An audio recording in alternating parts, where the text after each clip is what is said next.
quiero pedirle que abra su Biblia en el capítulo 26 del libro de Mateo. Quiero hablarle tal vez en pocos pasajes, hermano, algo referente al derramamiento de la sangre de Cristo. Y tocar tal vez algo de lo que es el rociamiento. Aunque cuando vemos la palabra, pues hay muchos que en realidad no entienden qué es derramamiento y qué es rociamiento.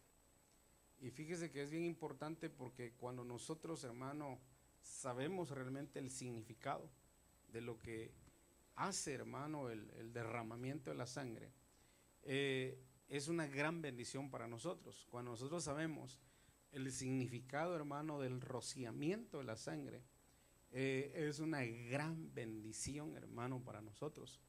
Pero si nosotros no la sabemos, ¿verdad?, nos vamos a perder, hermano, de grandes bendiciones de parte del Señor. Como aquel que subió a un Titanic, si usted se recuerda, a un barco, a un crucero, y no probó ninguno de los platillos que había, ¿verdad?, en el restaurante, porque nunca él supo, o más bien no se dio cuenta que en el ticket decía que todo, hermano, estaba incluido, toda la comida. Y a la hora de bajar, hermano, de aquel crucero, ahí sí que se quedó con las ganas. Entonces muchas veces nosotros no sabemos, hermano, el poder, ¿verdad?, o el significado que tiene, hermano, la sangre del Señor en nuestras vidas. Entonces yo quiero empezar hablando en el capítulo 26 y verso 28, si ya lo tiene, dice amén.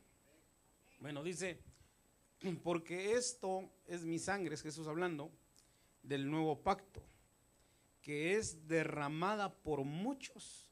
¿Para qué dice? Para perdón de los pecados. Vuelvo a leer. Porque esto es mi sangre del nuevo pacto, que es derramada por muchos. ¿Para quiénes? Para perdón de los pecados.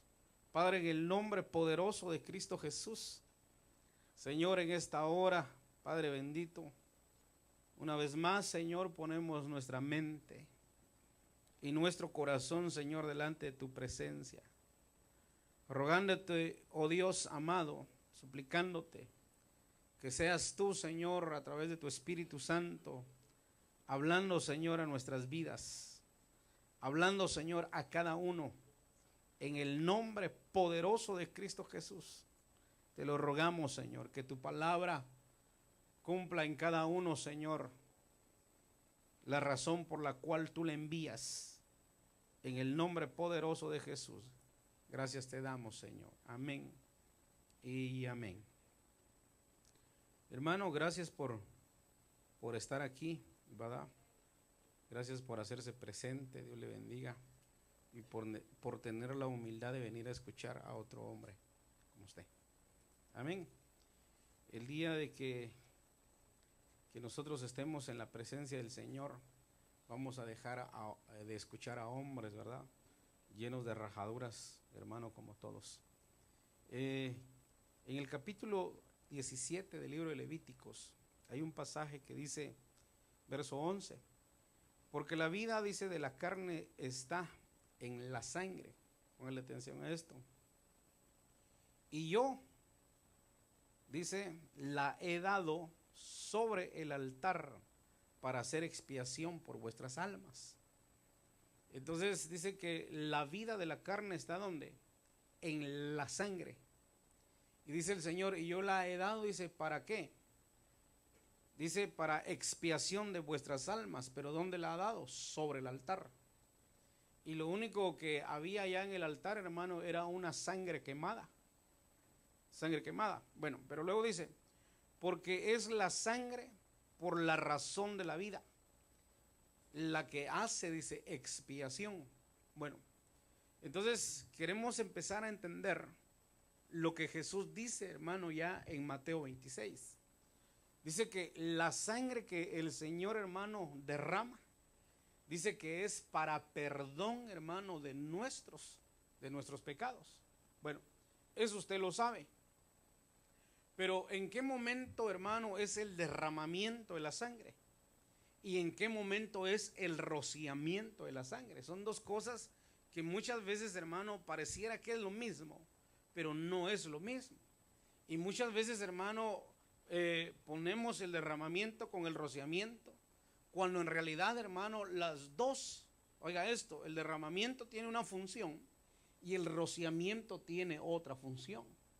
Bueno, el derramamiento, hermano, de la sangre es cuando el cordero era degollado, y ahí definitivamente estaba aconteciendo el derramamiento de sangre. En el momento, hermano, que la sangre estaba saliendo del cordero. Vaya, pero el rociamiento, ¿cuándo era? Era cuando el sumo sacerdote tomaba ya la sangre que había sido derramada, y dice que la presentaba, la sangre derramada por él, dice que y por el pueblo, pero en el momento que él tomaba el hisopo, y empezaba a hacer esto al pueblo, en ese momento era la sangre rociada.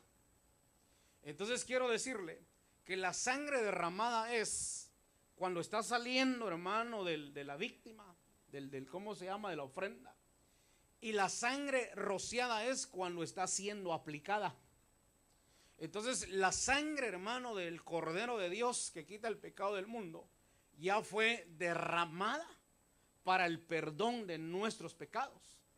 Pero es necesario ahora que la sangre, hermano, esté siendo rociada sobre nuestras vidas. O sea, el derramamiento de la sangre, hermano, ya se dio, y ahorita me va a entender. Pero el rociamiento, hermano, se está dando.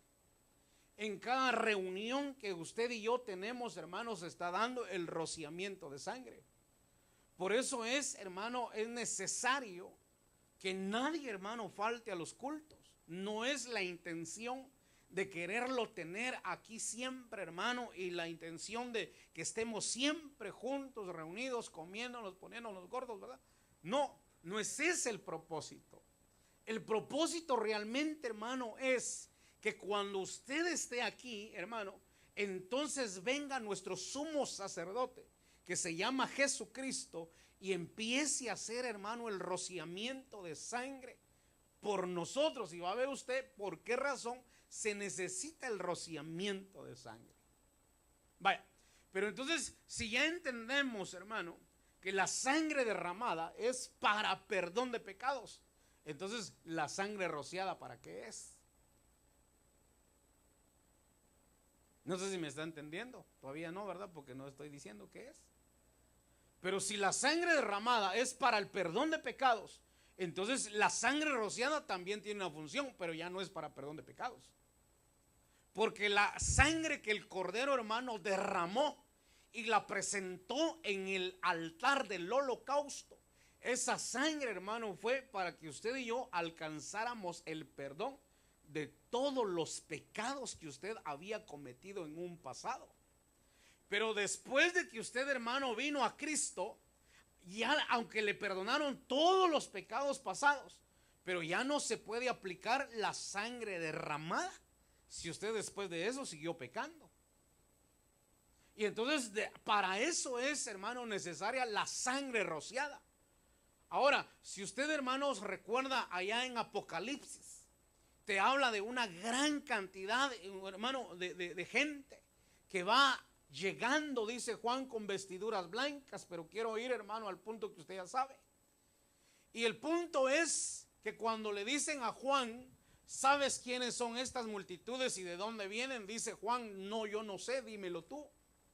Y entonces le dicen a Juan, estas son, dice, las almas que dice que se quedaron a la gran tribulación, dice, a lavar sus ropas en la sangre del Cordero. Pero esto no quiere decir que Jesús haya vuelto a morir otra vez, hermano, para perdón de pecados. Porque el sacrificio, hermano, de Jesús, que lo vamos a leer dentro de un momento, dice que fue solamente una vez y para siempre. Lo que sucedió, hermano, con estas multitudes fueron que no aplicaron la sangre rociada y por lo tanto sus vestiduras estaban sucias. Entonces, ¿para qué me sirve entonces la sangre? Entonces la sangre rociada, hermano, me sirve para que mis vestiduras estén siendo limpias. Y limpias de la manera que usted se mete con el Señor. Y de la manera que usted hoy se está consagrando, usted está recibiendo el rociamiento de la sangre que ya fue derramada. ¿Capicha hasta aquí? Capicha. Bueno. Entonces vaya conmigo y vamos a ver algunos pasajes bíblicos. En Hebreos capítulo 9 vamos a empezar. Y usted me dice amén cuando ya lo tenga. En Hebreos capítulo 9, ¿ya lo encontró? Oiga lo que dice.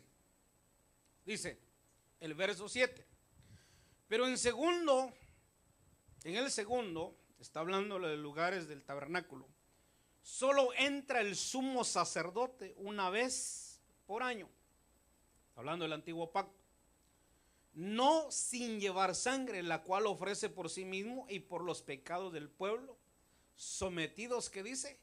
En ignorancia. Entonces era por los pecados, hermano, que el pueblo cometía en ignorancia. Vaya, ¿cuántos pecados usted ha cometido en ignorancia? Muchísimos. ¿Cuántos pecados usted ha cometido con sus 6 sentidos para las mujeres y con sus 5 para los hombres? Muchos. ¿Cuántos pecados usted ha cometido, hermano, aún hasta durmiendo? Muchos. Bueno, pero estamos hablando de pecados, hermano, en ignorancia. Entonces la palabra, hermano, dice que hay perdón para el ignorante, hermano, pero no para el culpable. El culpable, hermano, es aquel que sabiendo, hermano, lo que va a hacer, lo hace. Entonces, pero esta sangre no era para estas personas, sino que era para los que pecaban en ignorancia.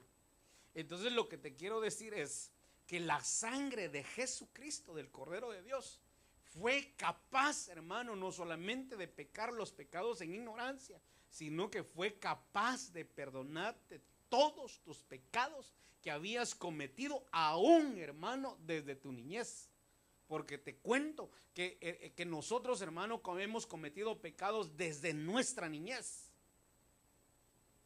¿O me va a decir usted que no? Pero ¿verdad que usted sabía que era malo robar? Y robaba. ¿Usted, hermano, le gaveteaba a su mamá? No. ¿Nunca se robó un lápiz usted en la escuela?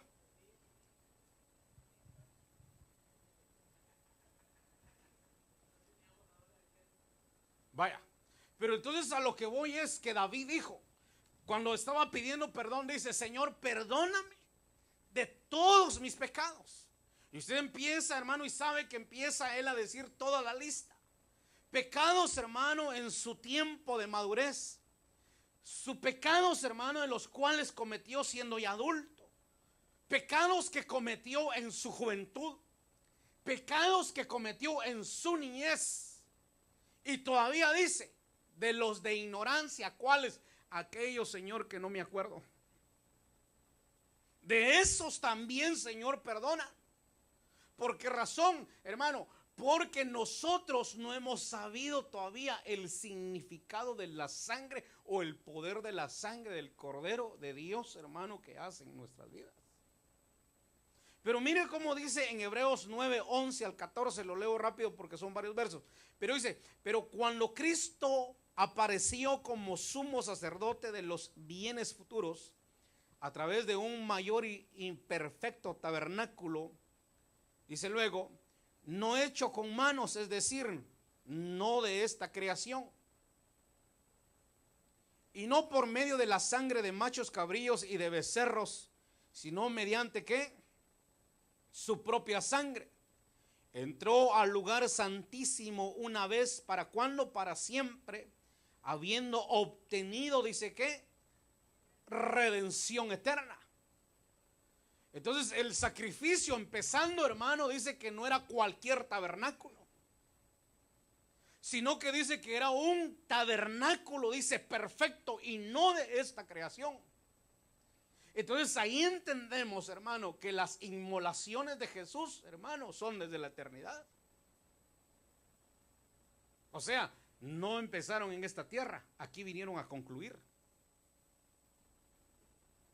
Por eso usted nota, hermano, que aún a Moisés le muestran, hermano, el tabernáculo que tiene que edificar y es conforme al modelo del cielo.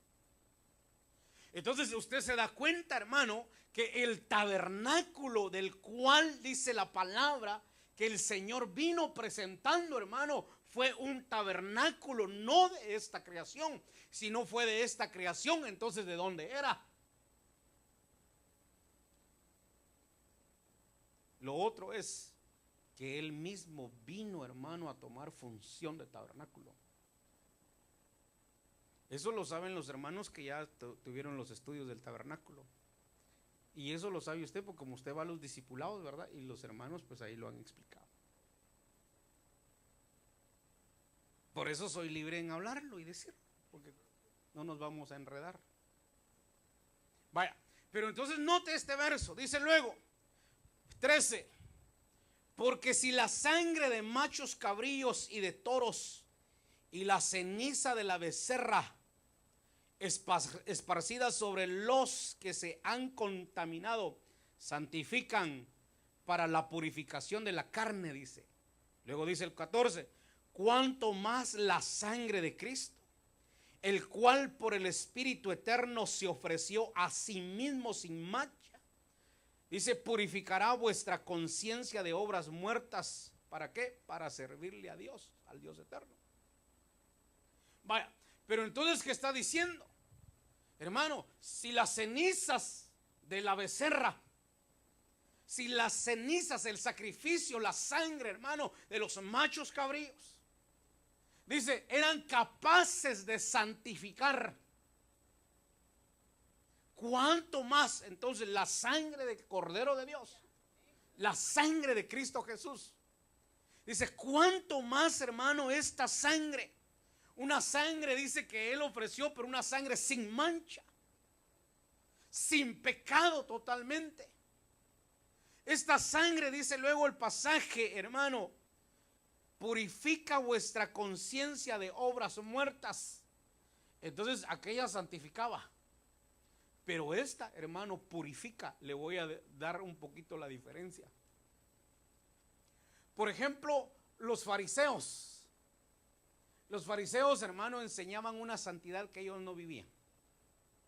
Y el Señor le llama a los fariseos como sepulcros blanqueados, ¿verdad? Por fuera, hermano, mostraban una santidad, pero por dentro eran, hermano, inmundos. Cargaban muertos dentro de ellos. Vaya, pero ¿qué es lo que estoy diciendo con esto? Que el Señor le llama sepulcros blanqueados. Una cosa es blanqueado y otra cosa es emblanquecer. Y la ley, hermano, no emblanqueció. En otras palabras, solo blanqueó. Como usted fue rico, seguramente usted nunca pintó su casa con cal. Ahorita, pero no muy largo.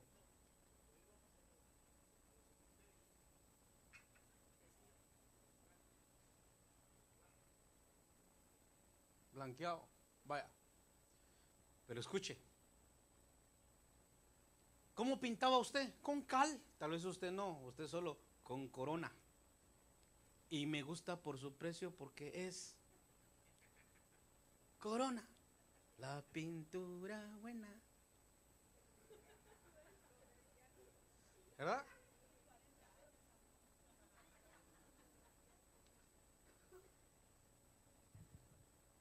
Vaya, entonces, ¿qué es lo que estamos diciendo? Oiga esto, emblanquecer es otra cosa. Emblanquecer es purificar. Entonces la sangre solo santificaba, pero no daba el máximo de purificación. Te apartaba y te decía el significado, pero no daba el máximo. Y la sangre de Cristo Jesús dice que nos purificó de las obras muertas. ¿Cuáles obras muertas? Todo lo que usted hacía, hermano, y así usted fue una persona dadivosa, usted lo dio siempre sin fe. ¿Por qué? Porque usted no la conocía, ni sabía qué era. Y otros, hermano, por eso dice Santiago cuando habla de la fe sin obras es una fe muerta. Y las obras sin fe, hermano, también son muertas.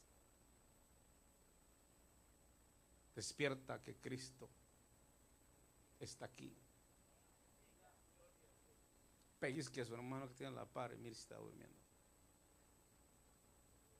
Vaya, pero entonces, hermano, ¿qué dice el verso entonces acá? Mire, verso 22 dice: y según la ley, casi todo es purificado con sangre. Pero entonces dice, sin derramamiento de sangre no hay remisión, no hay perdón de pecados. Estamos hablando de derramamiento. Es tan así, hermano, que cuando el hombre pecó, ¿te recuerda usted? Dice que el Señor le hizo pieles a los hombres.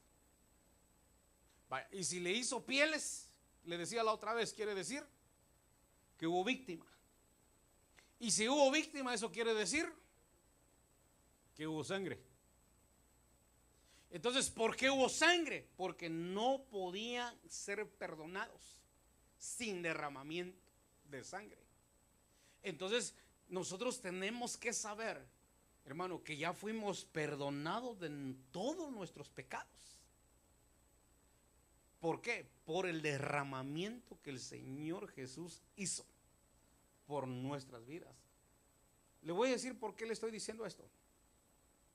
Porque hay gente que vino a Cristo ya siendo un poquito adulta y estando en Cristo todavía se sienten acusados, hermano, por los pecados que cometieron fuera de Cristo.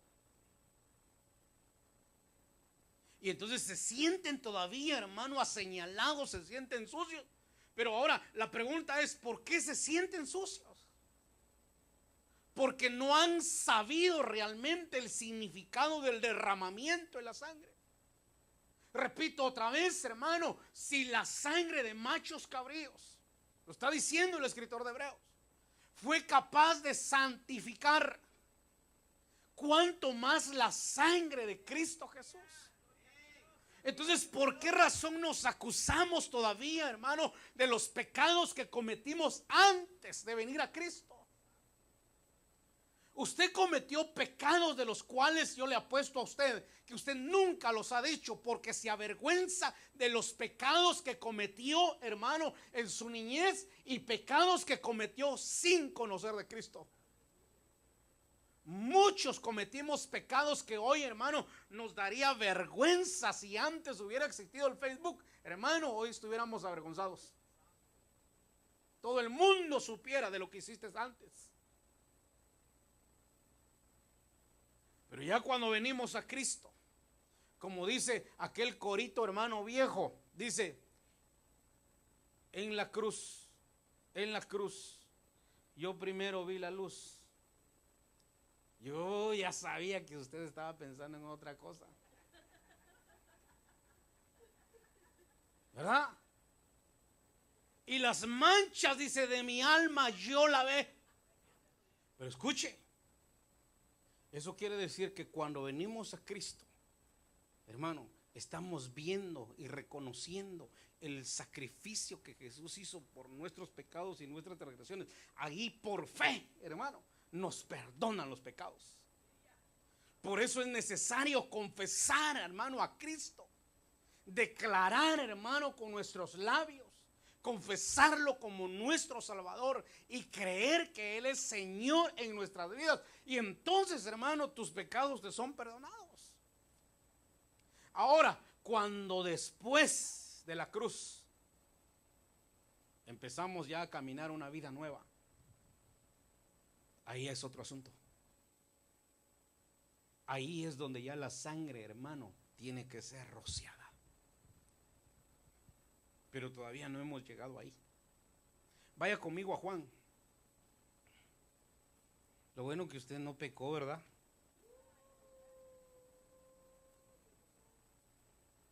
Esto va a avergonzar a algunos, pero sabe que muchos, hermanos, tuvieron sus primeras experiencias con sus propios amigos, y jovencitas con sus propias amigas, pero nadie sabía. Pero aún estando, hermano, en el Señor, todavía les acusa ese pecado, les acusa, porque no han sabido el significado del derramamiento de la sangre de Jesús. ¿Sabe cómo? Eso es lo que muchos no han entendido al venir a Cristo, hermanos.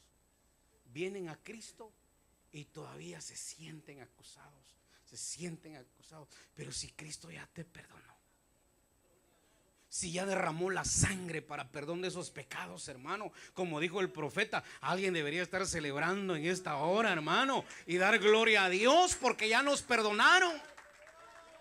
¿Por qué le vas a dejar, hermano, al diablo que te esté acusando y acusando y acusando y acusando, cuando ya el Señor derramó su sangre, hermano, la lleva al holocausto para que usted y yo alcanzáramos el perdón de pecados? Tenemos que entender eso.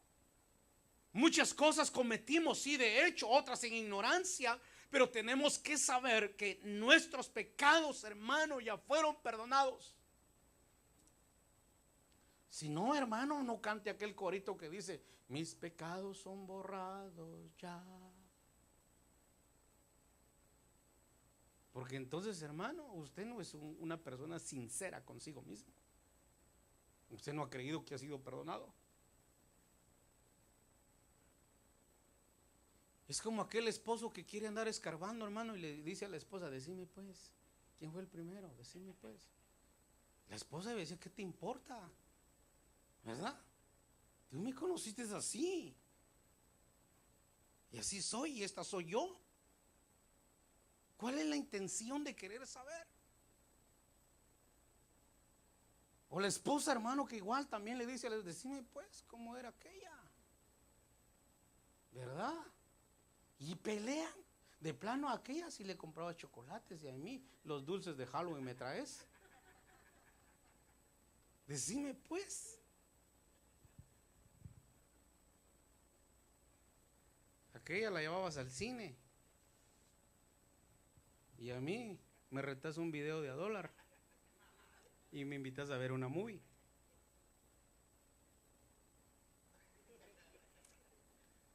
Ya me contaron que allá con ella te ibas al restaurante, y a mí me llevas a los tacos, a la Quick Trip. Perdón, hermano, nadie se ofenda, pero ¿qué le importa al tal saber lo que pasó antes? ¿Qué le importa? Que te importe ahorita, después de la cruz. Ahí que te importe, pero antes no.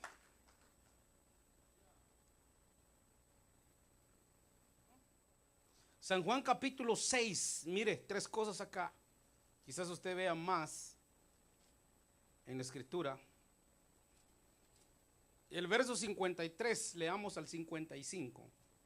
Dice: entonces Jesús les dijo: en verdad os digo, si no coméis la carne del Hijo del Hombre, dice, y bebéis su sangre, que dice, no tenéis vida en vosotros. El que no come mi carne ni bebe mi sangre, dice, el que come mi carne y bebe mi sangre tiene vida eterna, y yo le resucitaré en el día final. 55. Porque mi carne es verdadera comida, mi sangre verdadera bebida. El que come mi carne y bebe mi sangre permanece en mí y yo en él. Aquí hay 4 cosas. ¿Cuál es la primera? Dice: el que bebe mi sangre, dice, oiga esto, y bebéis su sangre, no tenéis vida en vosotros. Está diciendo, el que bebe mi sangre tiene vida en sí mismo. Ya, es lo primero. Pero si tú, hermano, no te estás bebiendo la sangre, en otras palabras, estás muerto. Estás muerto. Te tienes que estar bebiendo la sangre. ¿Cuál? La que fue derramada. Tienes que aplicar la sangre. Entonces esto es igual, hermano, cuando el diablo venga a quererte atacar. Entonces tú aplicas la sangre y dices, yo tengo vida. Porque lo que el diablo quiere, hermano, es matarte.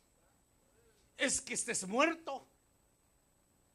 Entonces tenemos que aplicar, hermano, esa sangre. Yo quiero tener vida propia. Esto es igual, hermano.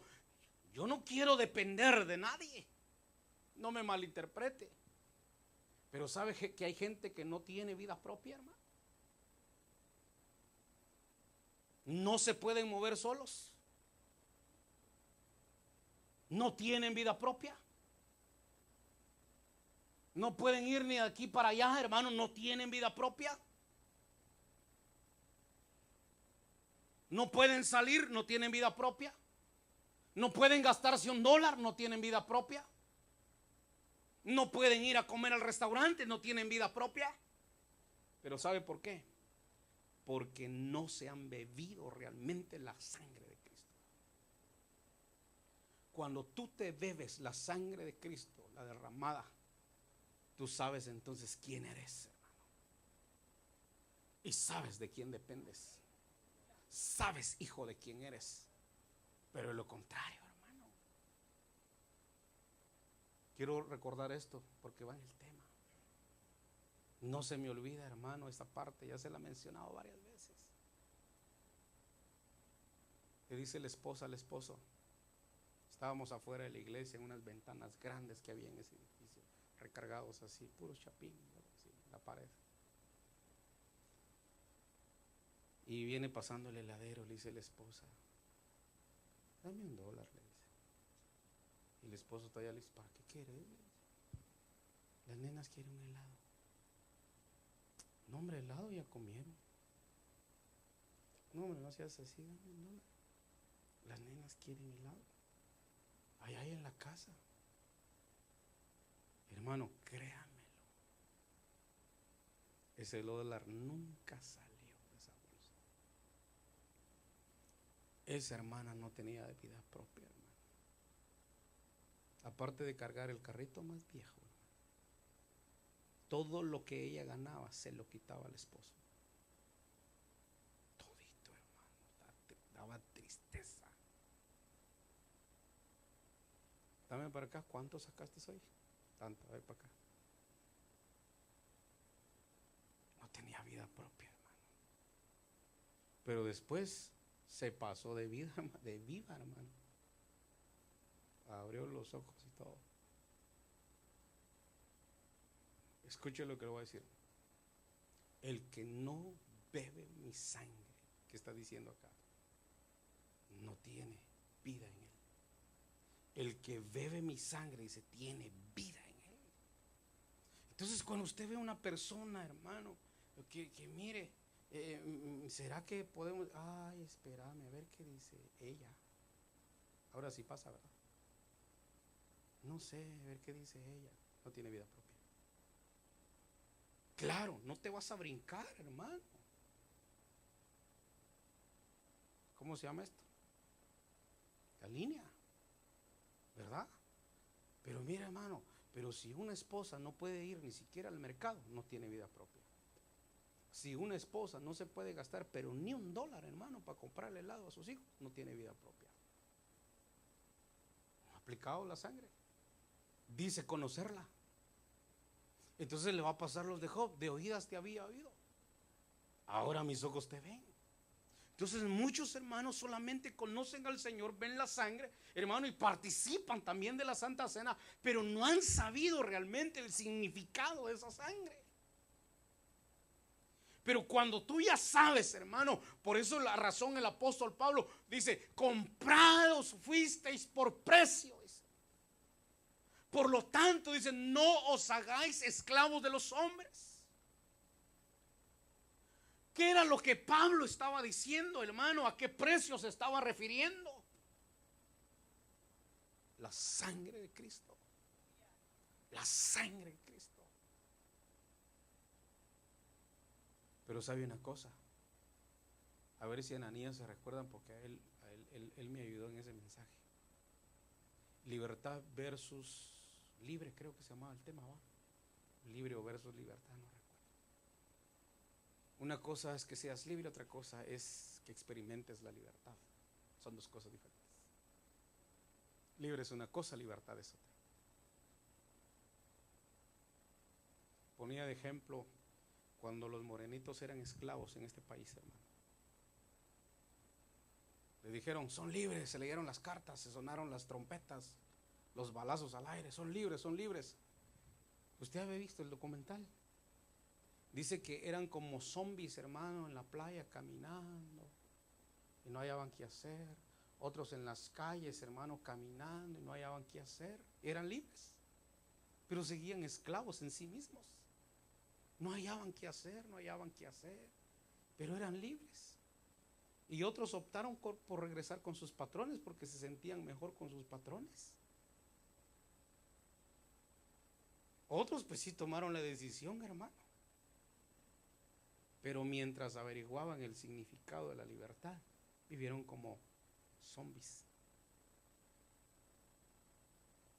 Entonces hoy les pasa así a muchos que no han sabido realmente, hermano, el valor que trajo la sangre a sus vidas, que nos vino a redimir, hermano, de las obras del diablo, de las obras de la muerte, de las obras del hombre. Por eso cada vez que usted toma la Santa Cena, diga, comprado fui por precio. Tú me has hecho libre, Señor. Pero hay otra parte aquí. Y la otra parte dice el 54, el que vive mi sangre, dice, ¿qué dice? Tiene vida eterna. Y luego dice, y yo le resucitaré si le toca que morir. Pero el que bebe la sangre, dice, tiene vida eterna. Entonces, ¿por qué muchos cristianos, hermanos, se están perdiendo? Porque no saben el significado de la sangre. Hay muchos hermanos que pecan. Oiga esto, hermanos, siendo cristianos. Como usted nunca ha pecado, no me entiende de esto, pero quiero decirle que hay gente que peca siendo cristiana. ¿Y sabe qué hacen? Optan mejor, hermano, por huir de la presencia de Dios. El diablo aprovecha, hermano, y los guerrea, que ya no sirven para nada, que ya no van a ser útiles en el Señor. Entonces dice, bueno, si ya no sirvo para nada, ya pequé, soy un fracaso, ya no sirvo, entonces mejor de una vez me defino por el mundo. Cristianos que están perdiendo, experimentaron la vida, solo la experimentaron un ratito. Por eso dice, el que bebe mi sangre, el que bebe mi sangre, dice, tiene vida eterna. Tiene que saber, hermano, dice el apóstol Pablo, si alguno pecó, dice, abogado tenemos en el cielo. ¿Cuál? Hermano, nuestro sumo sacerdote, que está presentando su sangre, su sangre. Por eso dice el escritor, si la sangre de Abel, dice, habla hasta el día de hoy, repito, hermano, lo que dice, cuánto más la sangre de nuestro Señor Jesucristo no estará hablando, hermano, que ya nos perdonaron y podemos venir ante su presencia. Pero el error nuestro, hermano, es huir de la presencia del Señor. El error nuestro, hermano, es alejarnos del Señor, cuando debemos, hermano, de acercarnos más al Señor.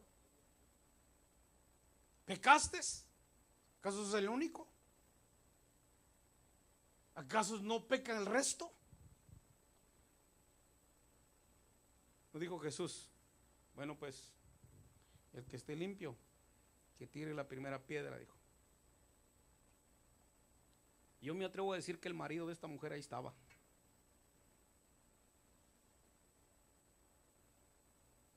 Pero sabía cuál era su condición también de pecado, hermano. Lo confrontó la palabra. No se atrevió a apedrear. No hay ninguno. Por eso lo digo con libertad. Pero ¿cómo un adúltero puede reprender a una esposa que adulteró? No va a poder. Ahí sería el que esté limpio, pues que aviente la primera pedrada. ¿Cómo? Te mato porque me traicionaste. Pues el primer muerto tenías que haber sido tú. ¿Sí o no? No se oye, Padre. ¿Me está entendiendo? Entonces dice, el que bebe mi sangre, que dice, tiene vida eterna. Con esto no le estoy diciendo, como dijo el apóstol Pablo, hermano, que lo use como un pretexto para la carne. Pablo dijo que la gracia la están usando como pretexto. Yo no estoy diciendo váyase a pecar y después regresa. Como un pastor andaba averiguando quién había pecado, hermano, porque el propósito de él decía 3 días de ayuno y tienes que pagar la ofrenda del pecado. Y le ponía precio. Le convenía. Los mandaba a pecar. Estaba bien para él. Yo no te estoy diciendo peca. Te estoy diciendo, hermano, que somos redimidos por la sangre derramada. Entonces mira lo que dice. Si te toca que morir, en otras palabras, no te preocupes, tienes vida eterna. Yo le resucitaré, dice. Pero tienes que beberte la sangre. Dice el verso siguiente, el 56. El que bebe mi sangre, escuche, permanece en mí y yo en él. Entonces, ¿qué quiere decir el pasaje con esto? Porque hay personas que se han estado alejando del Señor. Porque hay personas que ya no permanecen. Nunca se bebieron su sangre. Nunca se bebieron la sangre. Pero cuando aquel hermano ya se bebió la sangre, la derramada, se la está comiendo, sabe el significado de esa sangre, mi hermano, ese permanece, permanece, permanece, permanece. Y el Señor permanece. Pero el que no se está bebiendo la sangre, hermano, usted lo va a ver un tiempo cristiano, otro tiempo cristino. Un tiempo cristiano, otro tiempo cristino. Ese no permanece. No está permaneciendo. Un día quiere, otro día no quiere. Un día sí, un día no. Ese no se ha bebido la sangre. El que se ha bebido la sangre, hermano, se mantiene, permanece. Entonces, cuando usted ve a una persona, hermano, que no quiere, usted diga, este no ha valorado el derramamiento de la sangre de Jesús. Hay gente, hermano, que se enoja por cualquier cosa y siente, hermano, que quedándose en su casa alcanza la perfección, como aquel que invitas a la iglesia y dice, no, yo no tengo necesidad, yo oro en mi casa en las mañanas, y yo oro en las noches, yo oro antes de comer, hermano. Pero ¿cuándo te aplican la sangre? ¿Cuándo la aplicas?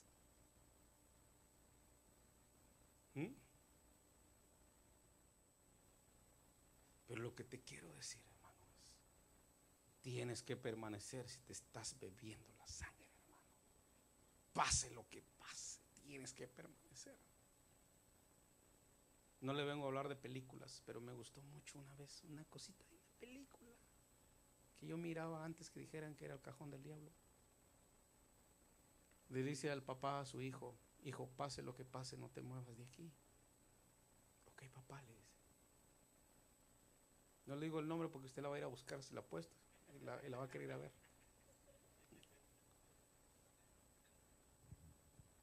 No te muevas de aquí, hijo, le dice. Ok, papá, le dice. Hermano, hay una cosa fea ahí donde están, ni le digo dónde era tampoco, porque entonces vas a ver de qué hablo.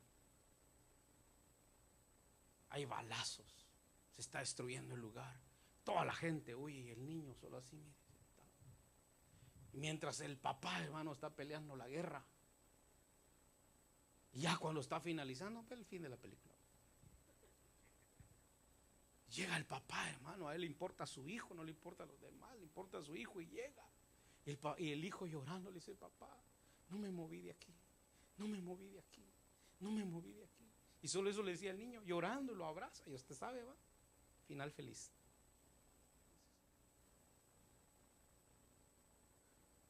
el que se bebe la sangre de Cristo permanece. Ese se mantiene, hermano, mantiene. Pase lo que pase, pase lo que pase, pase lo que pase. Con o sin, con o sin. Con privilegio, sin privilegio. Con esposo, sin esposa. Con boyfriend o sin girlfriend. Permanece, hermano. Sigue adelante. Continúa. Y dice, ¿qué me importa? ¿Me está oyendo usted que tiene sueño? Estoy terminando. Mire lo que dice Hebreos. Regrese conmigo a Hebreos. Hebreos capítulo 11. Dice el verso 28. Dice, ahí está bien hecho. Ya me había puesto contento, dije qué rápido lo encontré. Hebreos capítulo 11 verso 28 dice, por la fe celebró la Pascua. Está hablando de Moisés. Dice, celebró la Pascua y que celebró también el rociamiento de la sangre para que el exterminador de los primogénitos, ¿qué dice? No lo tocara. Escuche. Entonces aquí está hablando derramamiento, cordero pascual. Ese es el derramamiento, cordero pascual. Celebra la Pascua, cordero asado. Pero antes de asarlo había que derramar la sangre de aquel cordero. Entonces cuando dice celebró la Pascua, hermano, y qué no casualidad, pero mire qué hermoso, aún el Señor Jesús, cuando está levantando la copa, días de Pascua, está finalizando y en los días de Pascua muere, tal como estaba en la ley. Por eso dice la palabra, Él vino a cumplir la ley.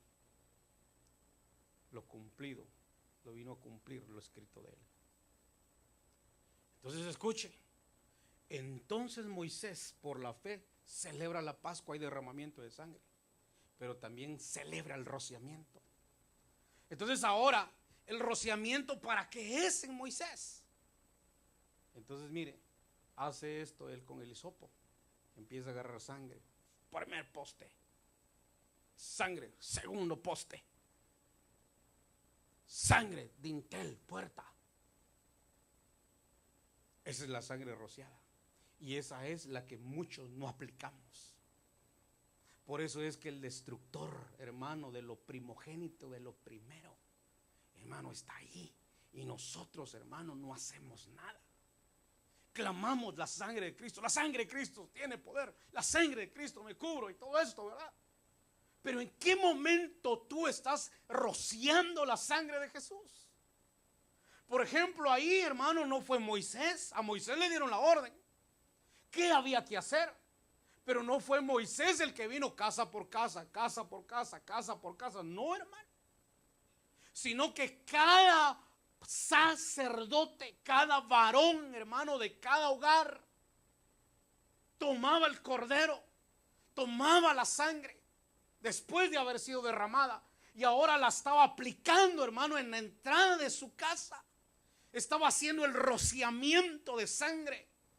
Quiero decirte, hermano, que nosotros tenemos que estar rociando la sangre de Cristo en todo lo primero que tengamos. Desde tu hijo, hermano, en todo lo que tengas. ¿Por qué tenemos hijos en veces cabezones que no se les queda nada, hermano? No rociamos la sangre. Entonces está el que se quiere robar la primogenitura, está entrando y está devorando. Pero cuando aplicas la sangre, hermano, no tiene autoridad para entrar. Tú tienes que estar aplicando la sangre en tu casa sobre tus hijos, hermano. Apuesto que más horas por tu trabajo y menos por tu familia. Señor, que mañana me salgan más arbolitos, Señor, para cortar. Señor, que mañana haya más pan. Mañana que hagan más pasajeros, Señor, y más borrachitos porque dejan más propinas, Señor.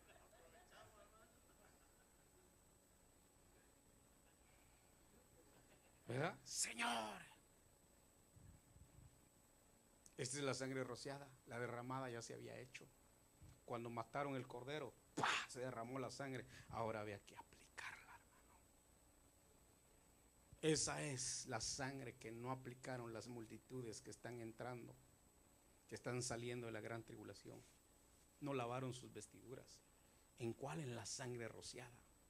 Sangre rociada. No tomaron el hisopo, no les importaron nunca las reuniones, no le importó las convocatorias. Oración, hermano, usted ya sabe. Ayuno, hermano. Vigilia, hermano. Entonces, hermano, ¿cuál es la sangre rociada? La que aplicas, la que estás aplicando, la que se aplica en la iglesia y la que tú estás aplicando en tu casa. Declara la sangre de Cristo no solamente cuando te asusten en las noches, hermano. No, aplícala siempre sobre tus hijos, sobre tus hijas. El más inteligente del mundo, la más inteligente del mundo. Aplícala.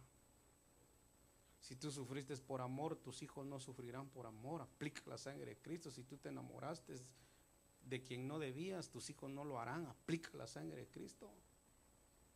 Si tú cometiste errores que no quieres que cometan tus hijos, aplica la sangre rociada. Aplica la sangre, aplica la sangre. Porque esa, hermano, mira, va a sacudir al devorador para afuera, hermanos. Último verso. Primera de Pedro, capítulo 2. Perdón, Primera de Pedro, capítulo 1, verso 2. ¿Lo tiene? Dice, ¿ya? Vamos, dice, según el previo conocimiento de Dios Padre, por la obra santificadora del Espíritu Santo. Entonces, ¿quién santifica? Es el Espíritu. Amén. Para obedecer a Jesucristo y ser rociados con su sangre, que la gracia y la paz os sean multiplicados. ¿Ya vio? Pedro no está hablando de sangre derramada aquí, porque esa ya había sido. Pero sí está hablando, hermano, de sangre rociada. Ahora, mira esto. No haber sangre rociada si primero en tu vida no hay obediencia. Entonces, Moisés obedeció. Celebra la Pascua. El Señor le dice cómo había que celebrarla y obedece. Moisés, hermano, por la fe obedece.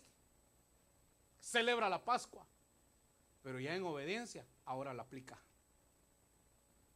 Entonces aquí dice que a través, hermano, de ello, para obedecer a Jesucristo nos santifica. O sea, el Espíritu Santo nos está santificando para obedecer a Jesucristo. Pero luego dice, y ser rociados con su sangre. Entonces en el derramamiento no se dio el rociamiento. El rociamiento vino después del derramamiento. Y es los rociamientos. Por eso, hermano, cuando usted lee la Biblia, usted se da cuenta que son 21 rociamientos los que el sumo sacerdote hacía. Y fíjese que cuando usted lee el libro de Hebreos, aún dice el escritor de Hebreos, aún dice la inauguración del primer tabernáculo. La inauguración, dice, del primero, dice que fue un pacto, pero pacto de sangre, dando a entender, hermano, que toda inauguración desde el principio es con sangre, con sangre, con sangre, con sangre. Y nosotros inauguramos una casa y lo que aplicamos es aceite, va.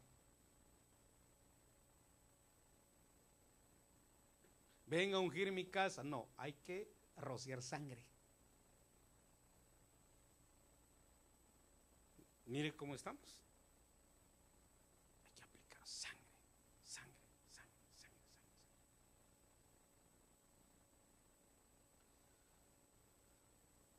Pero mire, hermano, ¿se imagina usted un sumo sacerdote en desobediencia?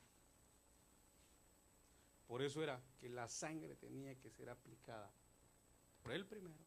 Luego dice ahí en Deuteronomio, Éxodo, perdón, para sus hijos. Y luego dice, por el pueblo. Primero tenía que ser perdonado él. Tenía que ser perdonada su familia. Y luego, hermano, para que el pueblo fuese perdonado. Entonces, si tú estás en desobediencia, lo único que vas a hacer es una manchazón de sangre, hermanos. ¿Cómo así? Porque muchas veces lo que queremos es, yo soy el sacerdote, sométete, mujer, pero en desobediencia. ¿Quién te va a entender? ¿Quién te va a hacer caso? Nadie, hermano. Por eso es, hermano, que la autoridad no es impuesta. Porque si fuéramos por culturas, fuera otro asunto, pero aquí no estamos por culturas. Déjate mandar, mujer, porque yo soy el sacerdote. No, espérate, quiero ver tu obediencia con el Señor. Quiero ver cómo estás, eres un ejemplo. Quiero ver tu sometimiento. La esposa debería decir, primero entrégame lo que ganas, deja yo lo administro. Aquí está, mujer, porque somos una sola carne, toma. No se enoje nadie, pero sabe una cosa, hermano, que los hogares que caminan mejor es donde las esposas manejan el dinero.